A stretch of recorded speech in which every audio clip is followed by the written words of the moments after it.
Hello, my crafty and clever friends. Today we're going to be turning some mint into these beautiful little shreds by method of a chiffonade. I want to show you how I do it so quickly and easily. My lovely neighbor brought me some of her mint from her garden, and I'm going to quickly remove the leaves from the stalk. I'm going to start just below the very top and run my fingers along to quickly remove the leaves. And then I'll just pinch off the rest of the mint here. With that, I'll very easily stack the rest of my mint leaves, kind of larger ones on the bottom. Take off any extra little stalks that you find, and incorporate the smallest pieces into the middle.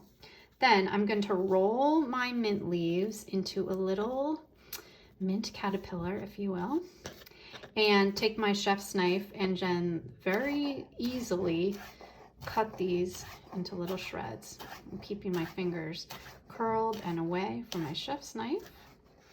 And for my last bit, then you can see they're all separated and cut into these beautiful little shreds that I can use for a simple syrup that I'm making to add to teas and lemonade.